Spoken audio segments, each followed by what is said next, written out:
ओम नमः शिवाय, ओम नमः शिवाय। शिव हरि बच्चों। बोलो श्री कृष्ण भगवान की जय। सदा भवानी दाहिने सम्मुख रहो गणेश, राम सम्मुख रहो गणेश।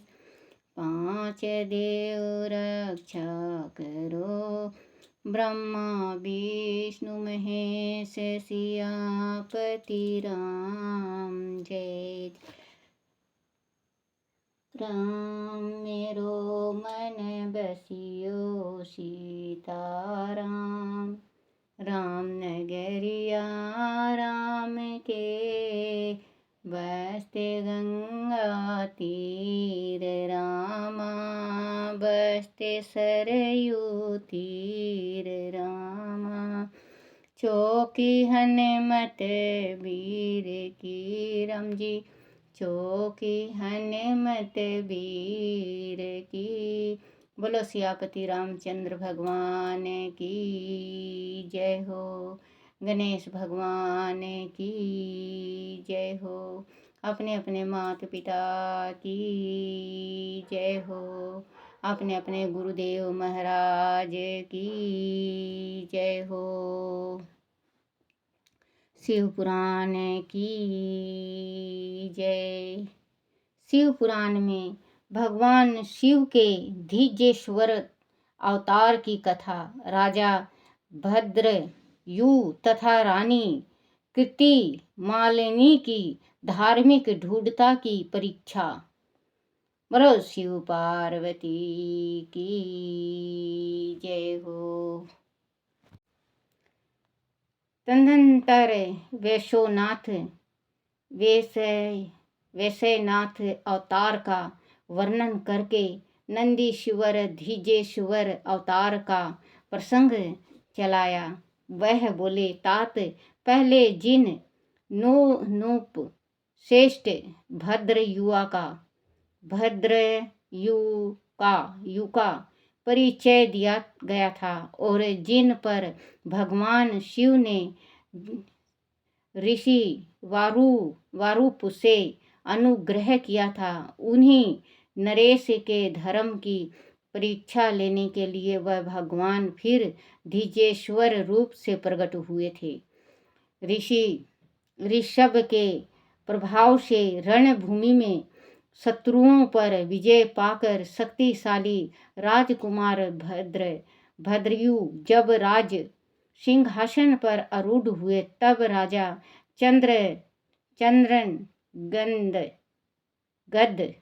चंद्रगद तथा रानी सीमंती की बेटी सहित साध्वी कृति मालिनी के साथ उनका विवाह हुआ। किसी समय राजा भद्रयु ने अपनी धर्म पत्नी के साथ वसंत ऋतु में वन विहार करने के लिए एक गहन वन में प्रवेश किया। उनकी पत्नी शरणागत जनों का पालन करने वाली थी। राजा का भी ऐसा ही नियम था। उन राज दंपतियों की धर्म में कितनी दृढ़ता है, उनकी परीक्षा के लिए पार्वती सहित भगवान शिव ने एक लीला रची। शिवा और शिव उस वन में ब्राह्मणी और ब्राह्मणों के रूप में प्रकट हुए।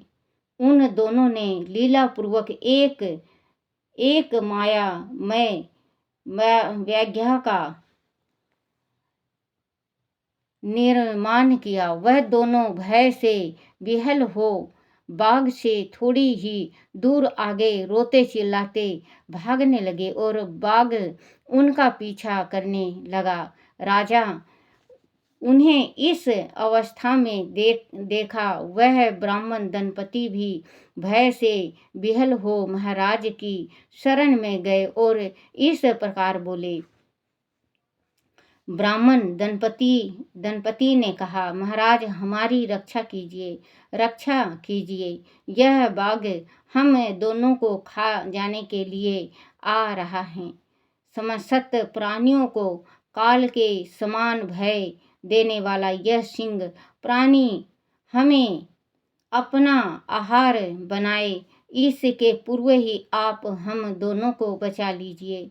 उन दोनों का यह करुणा क्रदन सुनकर महावीर राजा ने जो ही धनुष उठाया तो ही वह बाघ उसके निकट आ पहुंचा। उसने ब्राह्मण को पकड़ लिया। वह बेचारी हाय नाथ प्राण वल्लभ, हाँ हाय प्रभु, हाय शंभु, हाय जगत गुरु इत्यादि कह कर रोने और विलाप करने लगी।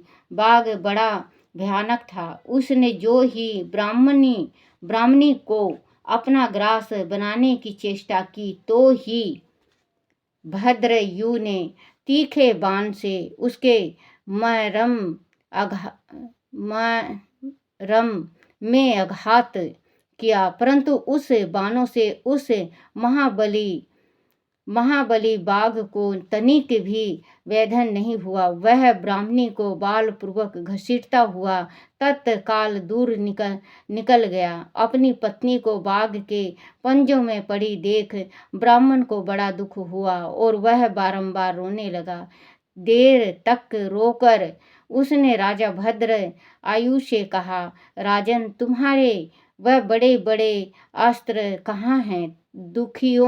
दुखियों की रक्षा करने वाला तुम्हारा विशाल धनुष कहाँ है? सुना था तुमने 12,000 बड़े बड़े हाथियों का बल है, वह क्या हुआ? तुम्हारे शंख खड़ंग तथा मंत्र शस्त्र विद्याएं से क्या लाभ हुआ? दूसरों को छीन होने से बचाना क्षत्रिय का परम धर्म है। धर्म यज्ञ राजा, आपने धन और प्राण देकर भी शरण में आए हुए दीन दुखियों की रक्षा करते हैं। जो पीड़ितों की प्राण रक्षा नहीं कर सकते, ऐसे लोगों के लिए तो जिनकी उपेक्षा मर जाना ही अच्छा है। इस प्रकार ब्राह्मण का विलाप और उसके मुख से अपने पराक्रमी की निंदा सुनकर राजा ने शोक से मन ही मन इस प्रकार विचार किया, ओह, आज भाग्य के उलट फेरे से मेरा पराक्रम नष्ट हो गया, मेरे धर्म का भी नाश हो गया। अंत अब मेरी संपदा, राज और आयु का भी निश्चय ही नाश हो जाएगा। यूं विचार कर राजा भद्र आयु ब्राह्मण के चरणों में गिर पड़े और उसे धीरज बंधाते हुए बोले, ब्राह्मण, मेरा पराक्रम नष्ट हो गया है। महामते, मुझे क्षत्रिय धर्म पर कृपा, क्षत्रिय या धम पर कृपा करके शोक छोड़ दीजिए। मैं आपको मनोमंचित पदार्थ दूंगा। वह राजा, यह रानी और मेरा यह शरीर सब कुछ आपके अधीन है। बोलिए, आप क्या चाहते हैं? ब्राह्मण बोले, राजन, अंधे को दर्पण से क्या काम? जो भिक्षा मांग कर जीवन निर्वाह करता हो वह बहुत से घर लेकर क्या करेगा? जो मूर्ख है उसे पुस्तक से क्या काम? तथा जिसके पास स्त्री नहीं है वह धन लेकर क्या करेगा? मेरी पत्नी चली गई, मैंने कभी काम सुख का उपभोग नहीं किया। अंत काम भोग के लिए आप अपनी इस बड़ी रानी को मुझे दे दीजिए। राजा ने कहा, ब्राह्मण, क्या यही तुम्हारा धर्म है? क्या तुम्हारे गुरु ने यही उपदेश किया है? क्या तुम नहीं जानते कि पराई स्त्री का स्पर्श स्वर्ग एवं सुयश की हानि करने वाला है? पर स्त्री के उपभोग से जो पाप कमाया जाता है उसे सैकड़ों प्रायश्चित तंदों द्वारा भी धोया नहीं जा सकता। ब्राह्मण बोले, राजन, मैं अपनी तपस्या से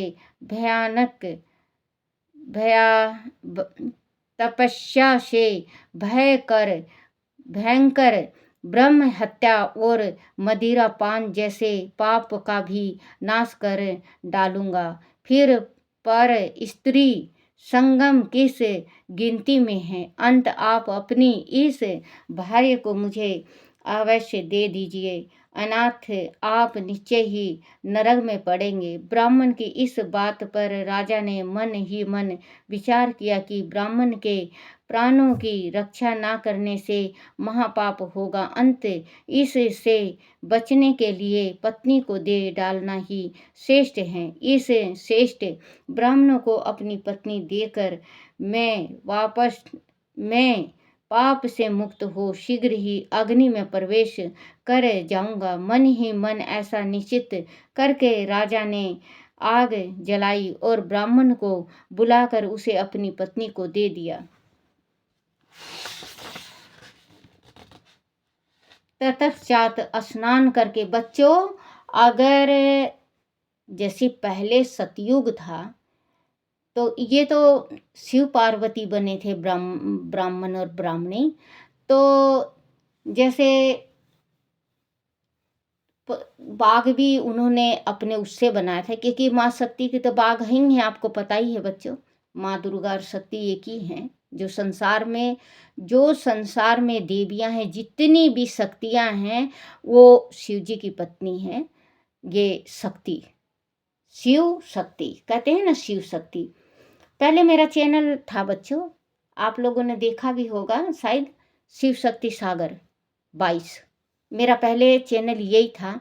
फिर 8-9 महीना हुआ, कुछ भी नहीं उसमें आया, तो फिर ये दूसरा बनाई हूँ मैं अब माता भवानी के नाम से, क्योंकि मैं इन्हीं को ज़्यादा मानती हूँ बच्चों। और तो मेरा कोई नहीं समझ में आया, तो मैं माता भवानी के नाम से बनाई हूँ। अब ये 8-9 महीना इसको भी हो गया, इसमें भी कुछ नहीं आया है। तो मेरी ये मजबूरी है। अगर मैं जैसे पहले बनाती थी वैसे अगर मैं बनाती तो मैं बंद भी कर देती। ये तो मेरी मजबूरी है, क्योंकि आधा अधूरा कभी भागवत या शिव पुराण को छोड़ना नहीं चाहिए। इस वजह से मैं जब तक संपट नहीं हो जाता दोनों चीज़, जब तक मैं बनाऊंगी। क्योंकि साल के बाद तो कोई फ़ायदा नहीं है, बढ़े या ना बढ़े बच्चों, क्योंकि 1 साल का टाइम देते हैं यूट्यूब वाले। तो क्योंकि अब मुश्किल है बढ़ना। पहले आप लोग बहुत प्यार से देखते थे, और जैसे घंटा बढ़ भी रहा था ना, तो इसमें क्या बढ़ते हैं, कुछ नहीं बढ़ता बच्चों। मुझे तो नहीं आता, बनाना नहीं आता, देखना नहीं आता, अब थोड़ा थोड़ा सीख गई। लेकिन अगर मैं दूसरा और कुछ बनाती बेटा तो मैं इसको बंद कर देती। लेकिन ये मेरी मजबूरी है कि मैं ये शिव पुराण और भागवत सुनाऊंगी। मेरी इच्छा बहुत थी कि आपको रामायण सुनाऊं, विष्णु पुराण सुनाऊं। संसार में जितना दिन जिंदगी है मेरा, मैं आप लोगों को सुनाती जाऊं। जितना भी भगवान ने मुझे ज्ञान दे रखा, ज्ञान बांटती रहूं। लेकिन वो क्या करूं। तो वही है, ये बाघ माँ शक्ति का है। तो माँ शक्ति को ब्राह्मणी जो बनी थी उसको बाघ ले गए, तो ब्राह्मण कहने लगा कि आप अपनी पत्नी को दे दो। अगर इस जमाना में कोई ब्राह्मण अगर किसी की स्त्री को मांगता है, पहले दान किया करते बच्चों। जो स्त्री पतिव्रता होया करती और पति को ये लगता था कि ये भव सागर से पार कर देगी, तो वो ब्राह्मण को दान करके पैसे से मोल ले लेता था। तो वो ही पत्नी फिर अगले जन्म में मिलती। कहते हैं ना 7 जन्म का संबंध होता है बच्चों। 7 जन्म का वैसे ही संबंध नहीं होता है। आप लड़ोगे, भिड़ोगे, आप ताना मारोगे, आप पत्नी होके भी ताना मारोगे, तुम्हारा खानदान ऐसा है, पति कहेगा तुम्हारा खानदान ऐसा है, तलाक ले लोगे। तो एक बात ये बताओ कि अब 7 जन्मों का तो बात छोड़ो बच्चों, 7 जन्म तो बहुत दूर हैं। इसी जन्म में नहीं पूरा होता है। कोई भागवान है जिसके गृहस्थी में सुख है, सुखी परिवार है, और अच्छी पत्नी है और अच्छा पति है। देखो, पत्नी की गलती नहीं होती ना पति का गलती होता, गलती दोनों की होती है। तो घर में गृहस्थी में लड़ाई होता है। देखो बच्चों, संसार में सब कुछ मिल जाता है, संसार में सब कुछ मिल जाता है, दौलत गया दौलत मिल जाएगा, शोहरत गया शोहरत मिल जाता है, सब कुछ मिल जाएगा। लेकिन एक जो परिवार है, परिवार नहीं मिलता। आप आप सोचोगे कि माँ बाप हम चलते हुए को राह में जो चल रहा है उसको माँ बाप बना लें, वो 9 महीना पेट में रख लेगी क्या बच्चों? बहुत सारे ऐसे इंसान अभी भी पृथ्वी में हैं कि अपने माँ बाप को त्याग के दूसरे के माँ बाप को अपना लिए हैं। तो आप ये तो सोचो कि 9 महीना उसका दे दोगे, आप अपने माँ बाप को 9 महीना गर्भ में रख लोगे।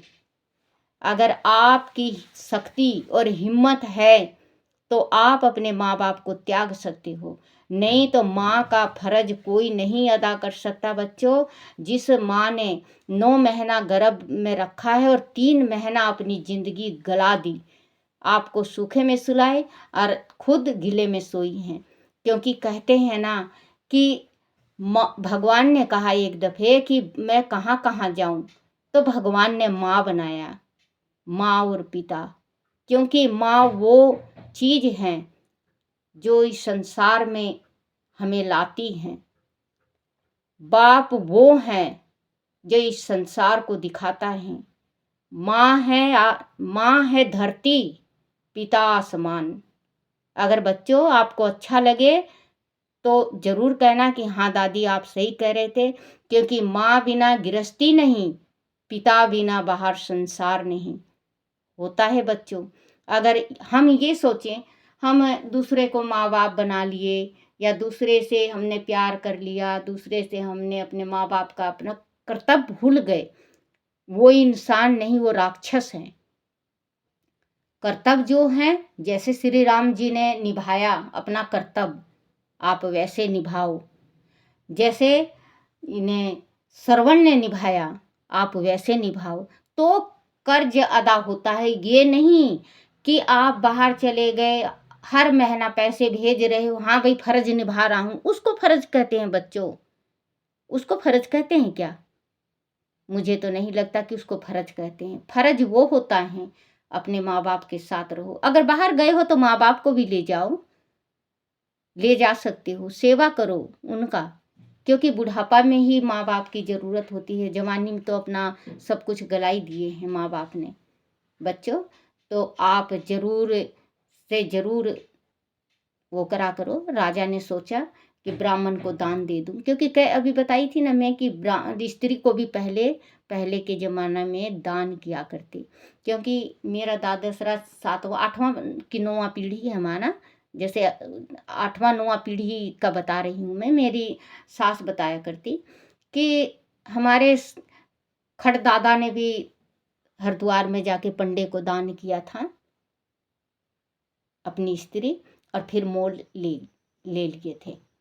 तो दान जब किया जाता है, जब ये देख लो, छांट लो, पछोड़ लो कि हाँ एक अब की जन्म में भी मेरा जीवन सुधार गई मेरी स्त्री, और अगले जन्म में भी मुझे यही चाहिए, तो आप पंडे से बात करके, हरिद्वार में पंडे से बात करके अपनी स्त्री को दान करो और वो पैसा से खरीद लाओ, तो अगले जन्म की साथ है। कहते हैं ना कि 7 जन्म का बंधन है। 7 जन्म का आजकल नहीं होता बच्चों, आजकल तो 2 घंटे में बंधन टूट जाता है। देखने में आया है फेरा हो जाएगा, सब कुछ हो जाएगा, सब कुछ हो जाएगा। विदाई का टाइम जब, आजकल तो ये एक रिवाज, ये गलत रिवाज कर दिए हैं कि लड़का लड़की खाना खाने बैठ जाते हैं, लड़की की पसंद क्या है लड़के की पसंद क्या है ये जानते नहीं, खिलाते हैं, नहीं खाते तो रिश्ता टूट जाता। मैं तो ले ही नहीं जाता, लड़की कहती मैं तो जाती ही नहीं। कहीं कहीं तो देखने में आया मारपीट हो जाता है। और पहले के ज़माना में ये था, शादी होता था तो ससुराल से लड़की के ससुराल से खाना आता था, उसको खा के विदाई होती थी। हमारी तो ऐसे ही हुई थी, जैसे ससुराल से हमारी रोटी गई थी तो हम खा के विदाई हुए थे। तो बच्चों, अब तो ज़माना बहुत बदल गया है, आगे इससे भी ज़्यादा बदलेगा, फिर उससे भी ज़्यादा बदलेगा, जब भी उम्र और लंबाई थोड़ी हो जाएगी। तो कहते हैं ना, जिसने अपने माँ बाप की सेवा नहीं की पर जैसे पर स्त्री कहते हैं, तो पर माता पिता की आप लोग सेवा करते हो। क्यों करते हो मुझे मालूम है, भगवान को भी मालूम है, ग्रंथ में भी बताया गया है सबको। उनके पास आपके माँ बाप गरीब होते हैं और जो आप बनाए हुए होते वो धनवान होते हैं। बस आजकल पैसा पैसा पैसा, माँ बाप नहीं, भाई बहन नहीं, रिश्तेदार नहीं, पत्नी भी तक नहीं। अगर पैसा मिलता है आपको तो आप अपनी पत्नी तक को छोड़ देती हो। संसार में ऐसा जमाना आ गया। आप लोग बुरा मत मानना, पांचों उंगली बराबर नहीं है। ये नहीं कि मैं, आप लोग सुन रहे हो तो दादी कह रही है कि ये है। बच्चों, तो अपना जिंदगी खुद बनाने की कोशिश करो, भगवान भजन में रमो। अरे बेटियों को कह रही हूँ कि अब आपके अगर पति गलत चल रहे हैं तो तलाक के बजाय आप अपने पति को सुधारो। तलाक से कोई फायदा नहीं है। मान लो बच्चों, मेरी उम्र ज़्यादा हो गई है, मैं सुनती भी हूँ कई जगह ऐसे होता है कि जो पहला पति होता है, देखो बच्चों मैं एक बात बता रही हूँ, जो पहला पति होता है, जो जिस प्यार मिलता है वो दोबारा नहीं मिलता। पति टॉर्चर जरूर करेगा। अगर आप थोड़ी सी भी गलती कर दोगे, जब ही कहेगा, जब ही ना वहाँ से छूट के तलाक लेके मेरे से शादी की, क्योंकि ये माथे में कलंक लग जाता है। तो फिर वहाँ भी तलाक हो जाएगा, फिर तीसरे जगह करेंगे। एक कहाँ तो था बच्चों, मुझे याद नहीं आ रहा है, 4 शादियाँ हुई उस लड़की की, लास्ट में घर ही में बैठ गई अपने घर। तो एक बात ये बताओ बच्चों, पहले वाला गलत था, चलो मान लिया, दूसरा वाला भी गलत था, तीसरा भी गलत हो गया, चौथा भी गलत हो गया, तो क्या सारे ही संसार में बच्चे गलत हैं, लड़के गलत हैं? लड़के गलत नहीं होते, कुछ लड़कियां में भी गलती होती है। अपनी गलती लड़की बताती नहीं, ना दिखती हैं। अगर आप लोगों को देखो बच्चों, आप लोग शादीशुदा हो और आप लोगों को गलत फहमी होगी, गलत फहमी से गृहस्थी टूटती है, गलत फहमी होगी। आप दोनों बैठ के बात करो, पहले आप दोनों बैठ के बात करो, फिर इसके बाद जब नहीं सुलझ रहा है तो अपने माँ बाप को लाओ। अगर आप ये मत करो बच्चों कि आपके पति पत्नी से अनबन है, दोनों से अनबन है दोनों का, तो आप अपनी सहेलियां से बता रहे हो, अपने दोस्तों से बता रहे हो, तो रिश्ता टूटता है। आप आपस में डिस्कस करो दोनों बैठ के, तो आप लोगों की तलाक तक नौबत नहीं आएगा। एक अभी 2-3 महीना पहले की बात है, कोई मेरे पास आया था, तो वो कहने लगी कि 10 तारीख को दादी तलाक है, कागज़ तैयार हो गया है और मैं तलाक लेना चाहती हूँ।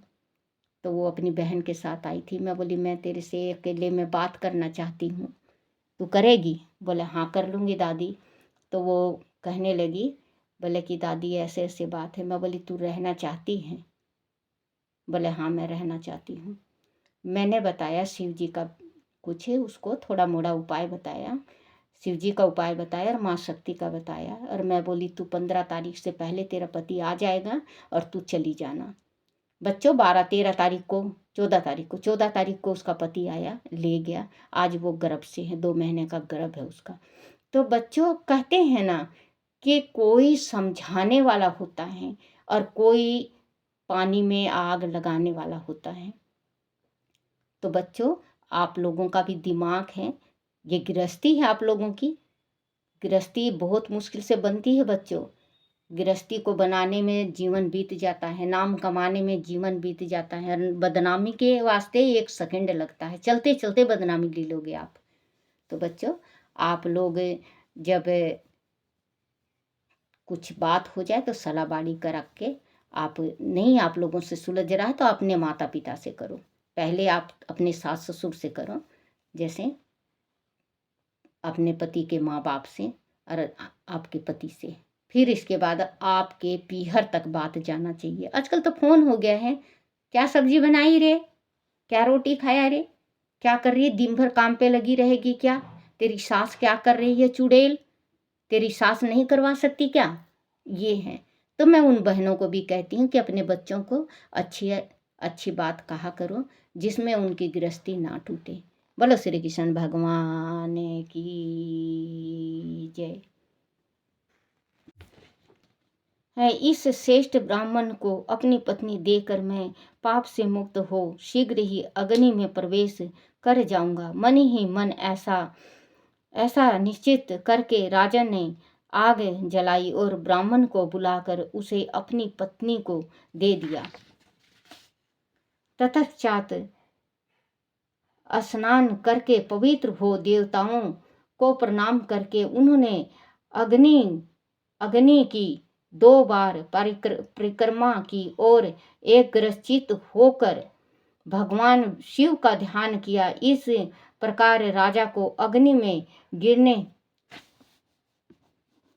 परिक्रमा की और एकग्रचित होकर भगवान शिव का ध्यान किया। इस प्रकार राजा को अग्नि में गिरने के लिए उघेत देख जगतपति भगवान विश्वनाथ सहसा वहां प्रकट हो गए। उनके 5 मुख थे, मस्तक पर चंद्रकला आभूषण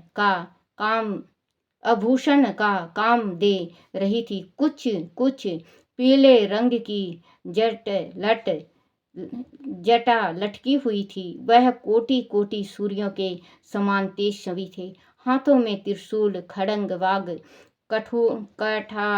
कुठार ढाल मृग अभय वरद और पीनाक धारण किए बेल की पीठ पर बैठे हुए भगवान नीलकंठ को राजा ने अपनी सामने प्रत्यक्ष देखकर उनके दर्शन जानित आनंद से युक्त हो राजा भद्रयु हाथ जोड़कर सत्मान किया। बोलो शिव पार्वती की जय। बच्चों, अगर मेरे से कोई गलत जबान से निकल गया हो या मेरी सोच समझ से बाहर से निकल गया हो तो बच्चों मुझे माफ़ करना, श्री कृष्ण गोविंद हरे मुरारी, हे नाथ नारायण वासुदेवाय।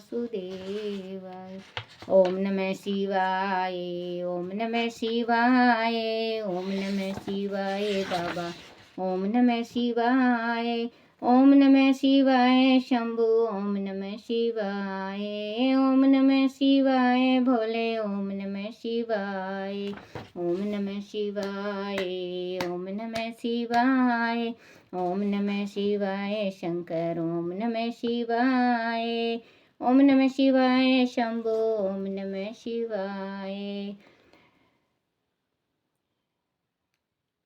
शिवाय नमो, शिवाय नमो, शिवाय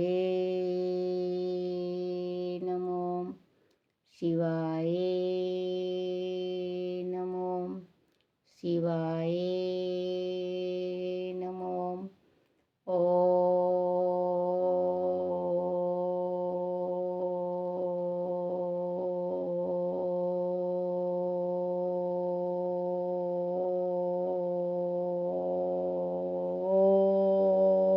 नमः शिवाय।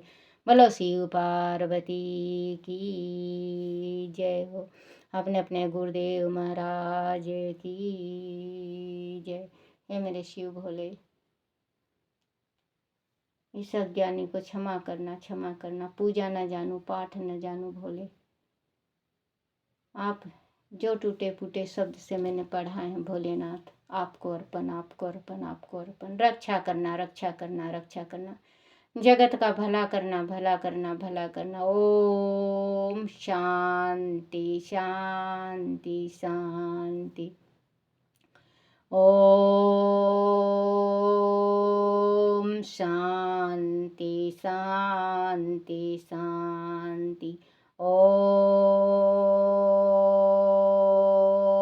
शांति शांति शांति।